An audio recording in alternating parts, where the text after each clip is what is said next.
두드리라. 그러면 너희들에게 가장 좋은 것을 그 하나님이 이미 준비해 놓았어. 그거 줄게. 그렇게까지 우리들에게 정말 그 하늘의 그 말로, 하늘의 마음으로 우리에게 부탁을 했단 말이죠. 그래서 우리는 구하여도 되고 안 구하여도 되는 그러한 모습이 아니라 우리는 분명히 구하여야 되는 거고, 또 구했다면 분명히 그 하나님께로부터 그 구한 것을 받아야 되는 것이에요. 못 받으면 안 되는 겁니다.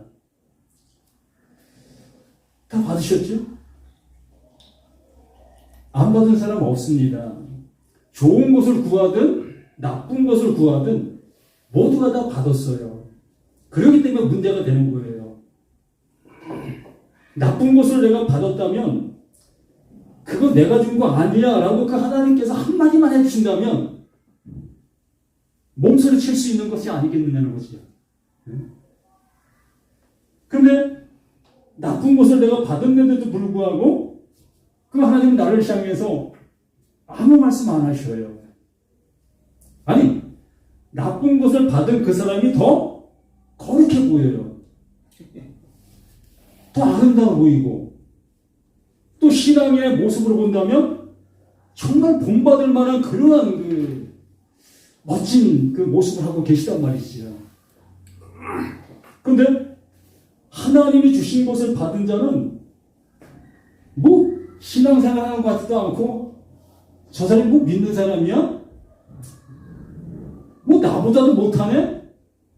이런 마음이 들 정도의 모습으로 냉랭해요. 그러면 제3자 입장에서 그러한 모습들을 바라보고 우리가 신앙생활을 시작하려고 한다면 무엇을 바라보겠습니까? 시중하고 거룩해 보이는 사람, 정말 신앙의 모습에 어떤 모토가 될 수 있는 그런 상태적인 그러한 사람들을 우리는 눈여겨보며 그 사람을 향해서 나아가려는 그 마음을 가질 수밖에 없다라는 겁니다. 이러한 모습 속에서 요한일서 5장 말씀이 우리들에게 어떻게 다가오고 있느냐라는 얘기고, 또 어떻게 들리고 있느냐의 모습이 나의 현 상태 신앙의 모습이라는 거예요. 아니, 어떤 성경, 어떤 말씀을 본다 할지라도 그 말씀이 나에게 들려지는 그 상태가 나의 현재의 신앙의 상태인 거예요. 그래서 그 모습을 보면서 구원 받았다, 구원 못 받았다의 모습이 저울질이 될 수 있는 겁니다. 네가 하나님이냐? 하나님이 그걸 알려주셨어요. 그 말씀을 듣는, 또한 서로와의 그 대화를 나누는 그 과정들 속에서 구원받았다, 못 받았다의 모습을 느낄 수 있게 된다는 겁니다. 그러므로 자신의 모습을 이 성경을 통해서, 이 거울을 통해서 확인해 볼 수 있어야 된다는 얘기입니다. 5장 하시기 전에 4장 20절부터 보면 누구든지 하나님을 사랑하노라 하고 그 형제를 미워하면 이는 거짓말하는 자니, 보는 바 형제를 사랑하지 아니하는 자는 보지 못하는 바 하나님을 사랑할 수 없다. 우리가 분명히 좀 전에 말씀에서 드린 것처럼 보이는 것과 보이지 않는 것을 우리에게 말씀해 주셨다고 했습니다. 그래서 먼저 보이는 것들을 우리에게 주시면서 그 보이는 걸 통해서 보이지 않는 것을 알기를 원하신다고 하셨어요. 그러면 우리들에게 분명히 가정이라는 것을 주셨고, 또한 우리들의 그 모든 삶의 모습을 통해서 여러 모습들을 우리에게 알게 해주셨습니다. 그래서 저희 부모, 어머님들 하시는 말씀 중에 하나가 이 말씀을 했어요. 너희가 하나님을 믿는다 하면서 보이는 부모 하나 못 섬기는 너희가 어찌 그 보이지 않는 하나님을 믿는다 하고 있느냐.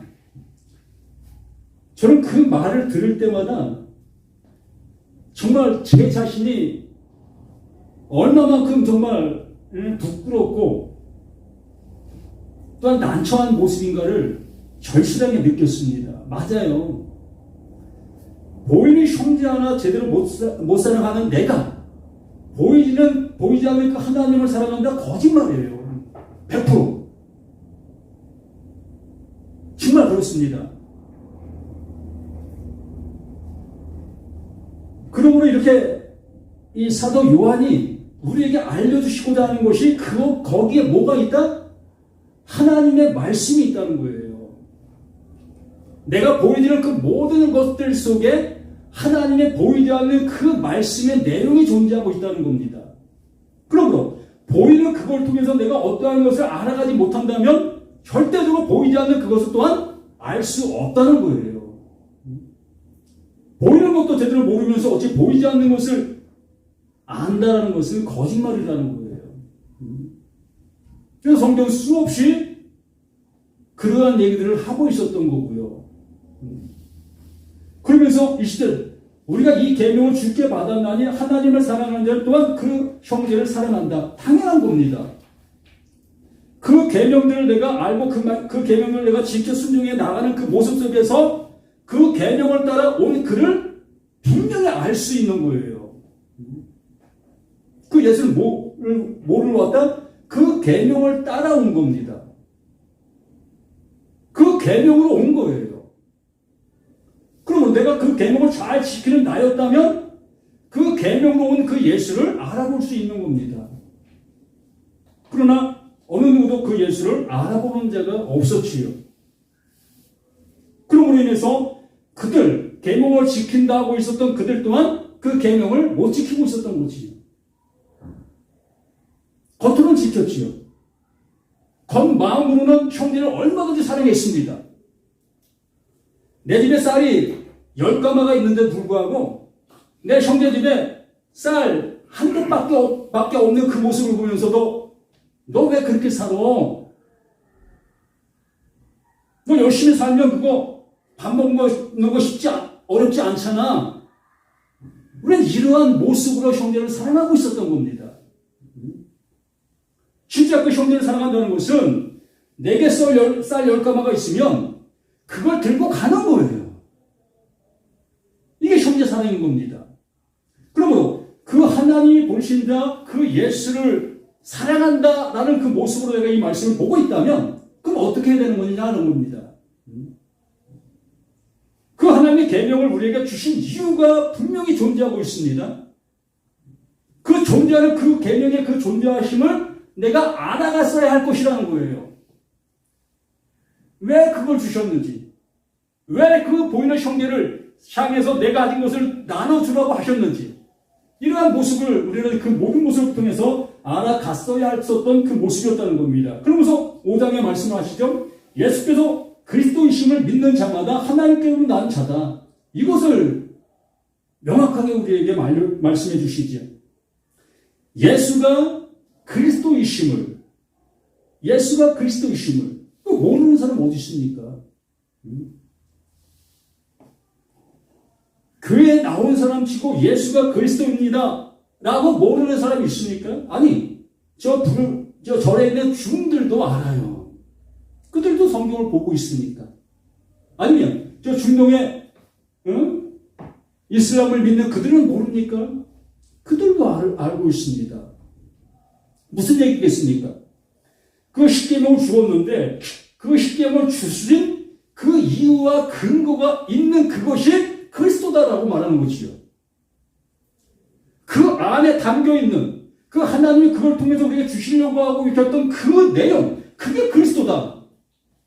근데 너희들은 그 예수를 통해서 그걸 못 받지 않느냐? 그걸 못 보고 그냥 예수만 바라보며 그 예수를 향해서 자신들이 던지려고 했던 그 돌, 또 자신들이 취하려고 했던 그 은혜, 이것만 바라보고 이것만 취하고 있었던 우리들의 모습이 아니었느냐라는 겁니다.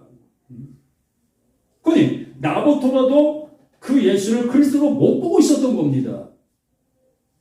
아니, 이 기독교의 모든 사람들이 그 그리스도를 못 보고 있었던 것이야. 왜요? 십계명을 들으면 그것을 지켜야 되는 그런 모습으로만 발버둥치고 지켰으니까. 형제를 사랑하니까는 자기 주머니에 돈을 끄집어내서 그를 던져주는 그것만 하고 있었으니까. 정말 그 그 부모가 그 형제들과 싸우지 말고 형제들과 우애하라는 그 진정한 그 마음은 모르고 있을 겁니까? 그것이 우리들의 현실적인 모습이었다는 겁니다. 그러한 그를 향해서 이 사도 요한은 계속해서 이 말씀들을 이어가고 있는 겁니다.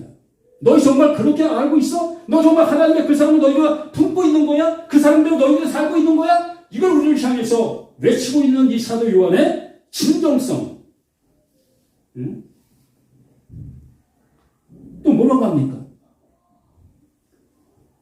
믿는 자마다 하나님으로 난 자니 또한 낳으신 이를 사랑하는 자다. 당연한 겁니다.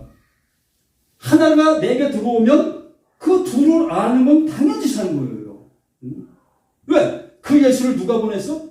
그 하나님 보내셨으니까. 무엇을 넣어서? 그 하나님의 진정한 그 사랑을 넣어서 그 예수를 우리 가운데 그리스도로 보내신 거니까.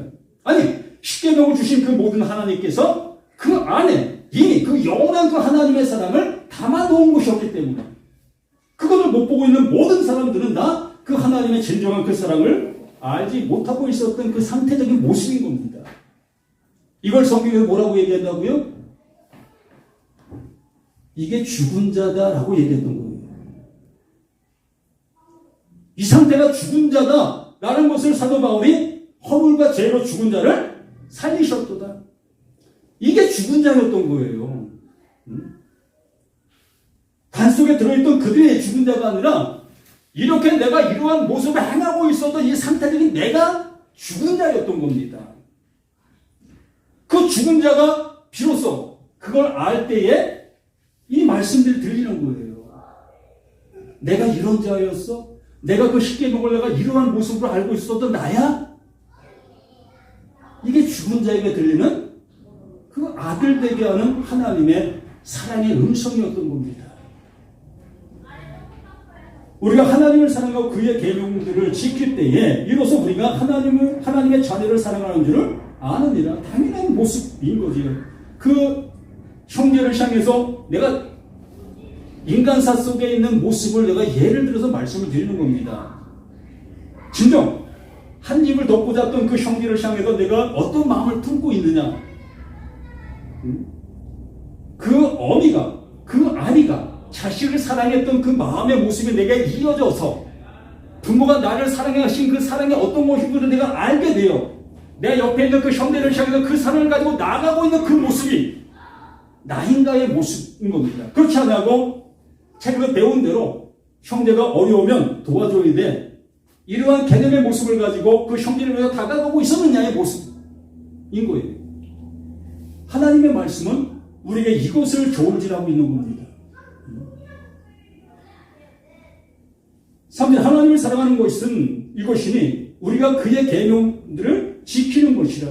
하나님을 사랑한다는 것은 그가 주신 그 계명에 그 계명 속에 담겨있는 진정성, 그 하나님께서 나를 구원해 내시려고 하시는 그 마음, 그것이 거기에 담겨있는 것인데 그것을 알고 있느냐. 너희가 계명을 지킨다 하는 그 계명들 속에서 이것을 발견했느냐, 이 보화를 품었느냐, 이걸 말씀해 주신 거 아닙니까? 지킨다는 그 표현들 속에 말 그대로 행동으로 지키는 것도 있고 귀하기 때문에 어떤 것도 접근하지 못하도록 힘을 다하고 지키는, 품는 이런 것도 있습니다. 여기서 말하고자 하는 것은 내 행동으로 지키는 그걸 말씀하는 것이 아니라 정말 너무나 귀하니까, 이게 나의 생명이니까 이걸 내가 품는 것, 이걸 말하고 있는 겁니다.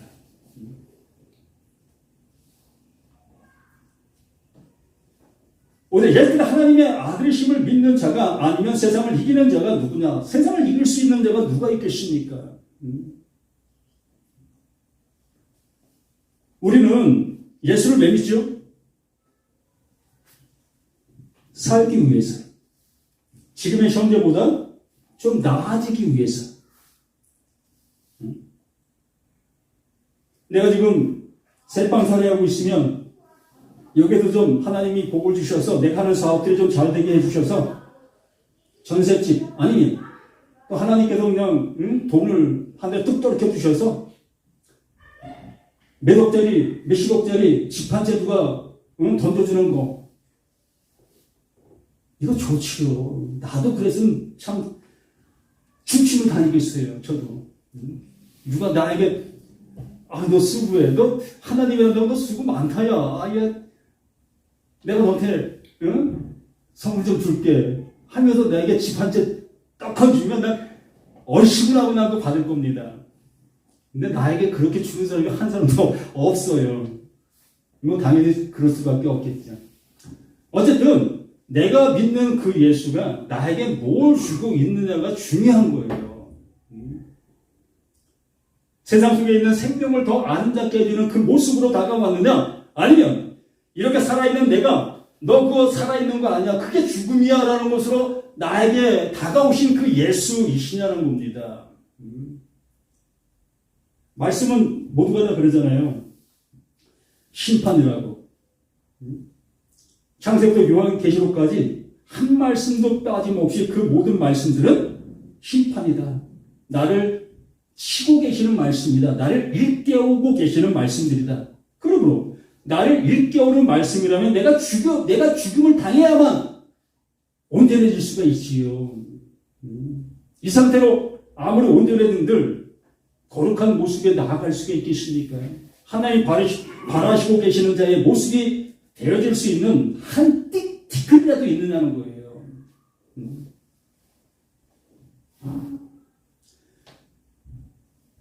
이는 물과 피로 임하신 이시니 곧 예수 그리스도다. 물로만 아니요 물과 피로 임하셨고 증언하는 이는 성령이시니 성령은 진리이다. 증언하는 이는 셋이니 성령과 물과 피다. 또한 이 셋은 합하여 하나이다. 셋이 합하여 하나인 이 모든 것이 가리키는 곳이 있다는 거예요.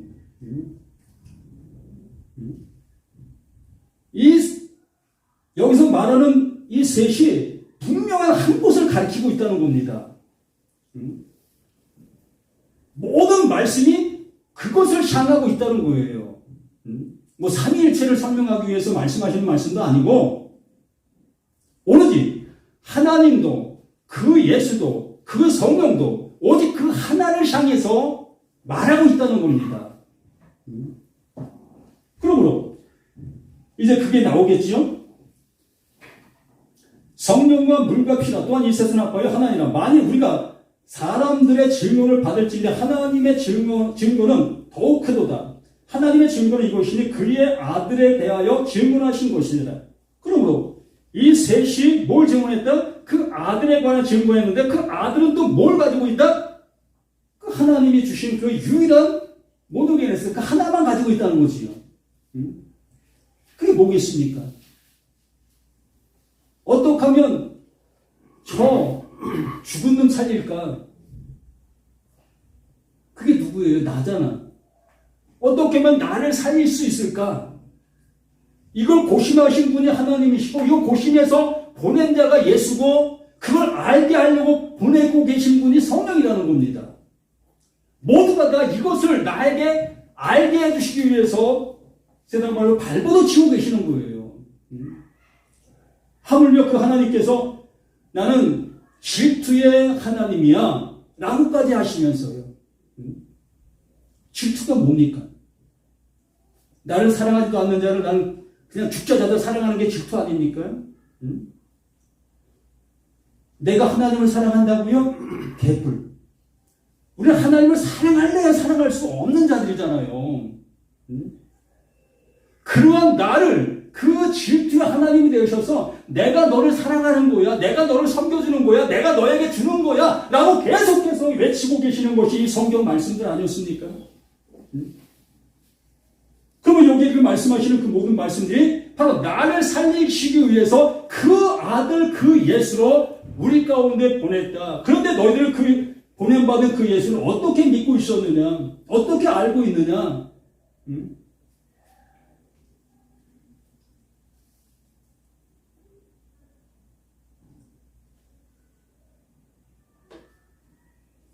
하나님의 아들을 믿는 자는 자기 안에 증거가 있고 하나님을 믿지 아니하는 자는 하나님을 거짓말하는 자로 받느라니 이는 하나님의 그 아들에 대하여 증언하신 증거를 믿지 아니하니라. 증거가 누구에게 있다는 거예요? 바로 내 안에 있다는 겁니다. 그럼 증거를 내놓을 수 있는 우리들이 돼야 될 거 아니에요. 예? 정말 구원받았다. 하나님께서 나를 건져주신 그 증거가 내 안에 드러낼 수 있는 그 실체가 있어야 할 것이라는 거예요. 그 실체가 뭘까요? 예? 정말 그 하나님께서 내가 너 구원해 줄게 그 소리가 나에게 들릴 수 있는 나의 모습이 어떤 거냐는 겁니다. 우리는 이 성경을 들어도 되겠지요. 난 죄인이기 때문에 그렇지요. 그럼 하나님께서 나를 시험해서 너 죄인이야 라고 말씀하시는 그 죄가 도대체 뭐가?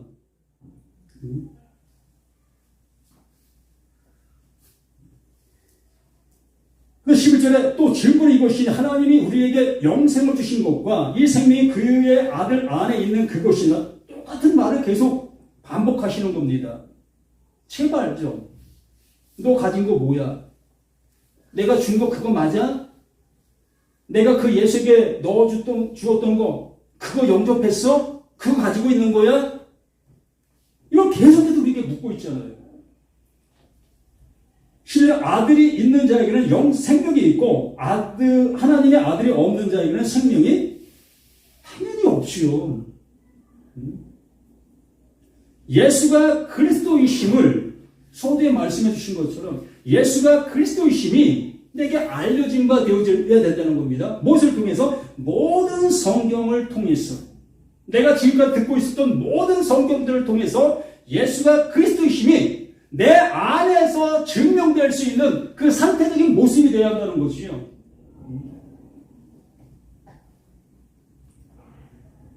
내가 하나님의 아들의 힘을 믿는 너희에게 이것을 쓰는 것은 너희로 하여금 너희에게 영생이 있음을 알게 하느라 확연하게 드러내 주겠다는 겁니다. 예? 너희가 하나님의 아들인 것을 내가 분명하게 증명해 줄게. 이 말씀 잘 들으면 너희도 하나님의 아들인 것이 발견될 거야. 시인할 수 있는 모습이 될 거야. 라는 것을 이렇게 우리에게 확증해 주고 있잖아요. 그럼 이후의 말씀들이 그것을 알 수 있는 모습으로 해 주겠지요. 그를 향해 우리가 가진 바 담대함이 이것이니 그의 뜻대로 무엇을 구하면 들으십니다. 그의 뜻대로 무엇을 구하면 들으신다고 했어요. 구하라 찾으라 두드리라. 그럼 너희가 줄 거다. 뭘? 하나님이 가장 기뻐하는 그거. 나에게 꼭 있어야 될 만한 그거. 그걸 주신다고 하셨던 겁니다.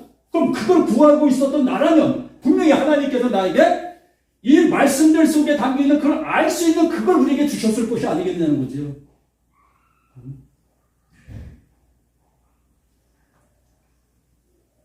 그러면서 우리가 무엇인지 구하는 바를 들으신 줄을 아는지 우리가 그에게 구한 그것을 얻을 줄을 또한 아느니라.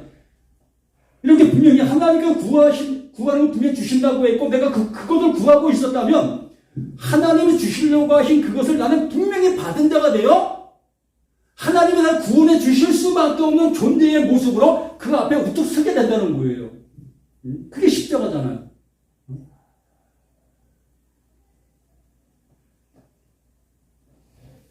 그리고서 16절을 우리에게 말씀해 주시는 겁니다.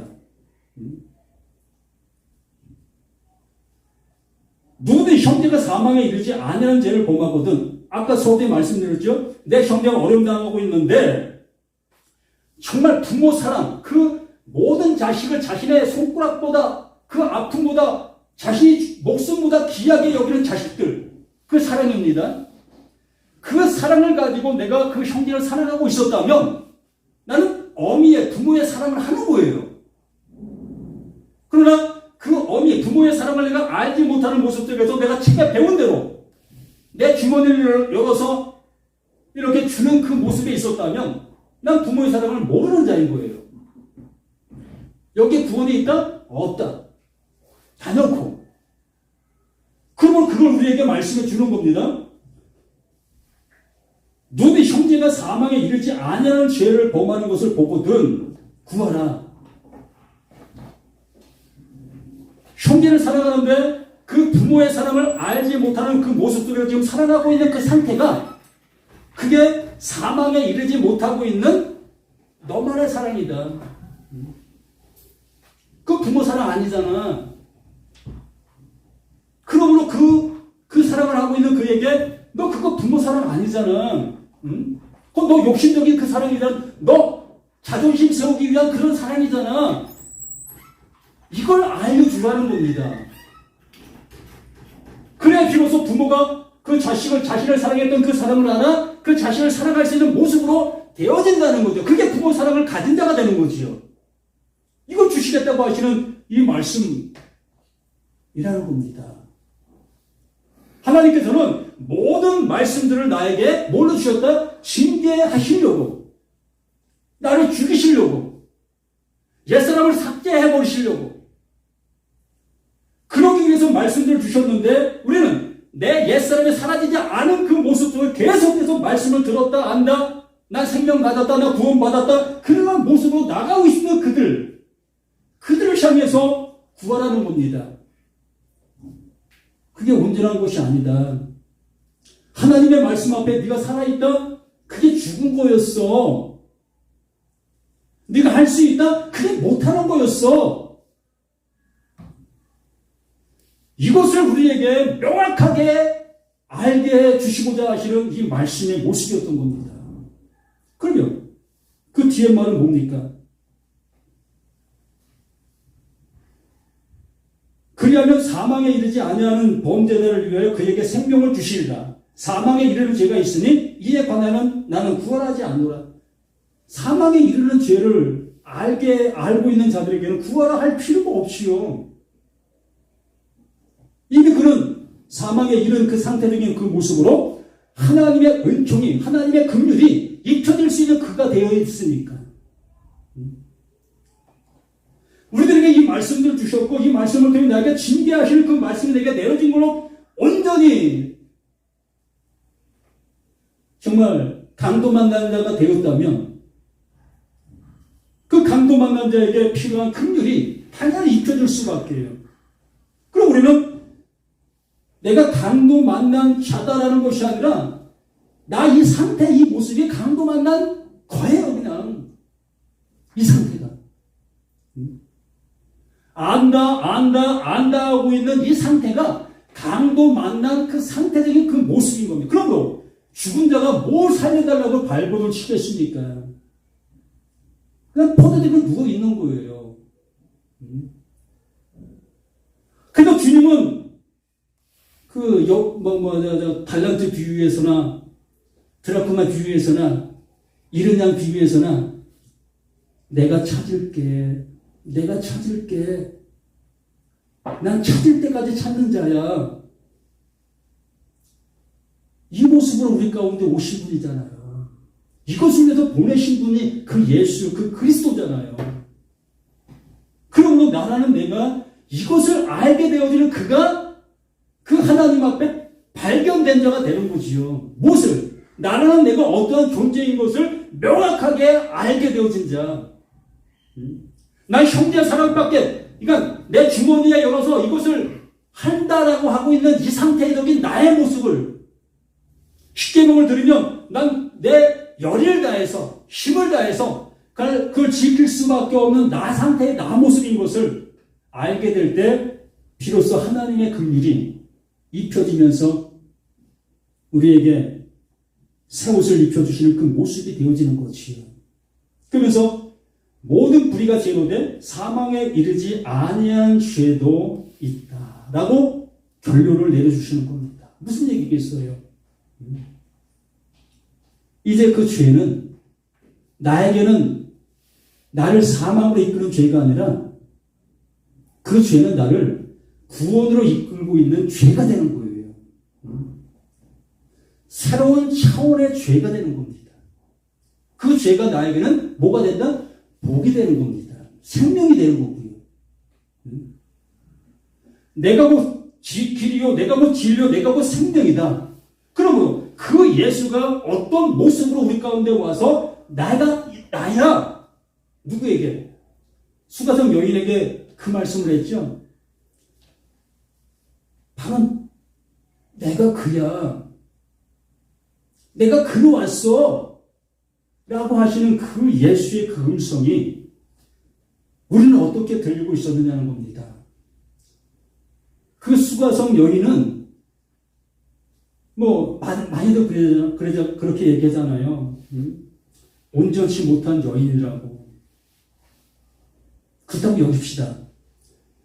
그 온전치 못한 그 여인에게 찾아온 그 예수가 내가 바로 그야 라고 얘기하게 되었다면 그 온전치 못하다고 여기는 그 여인의 모습 속에서는 그 예수를 어떻게 받아들였을까요?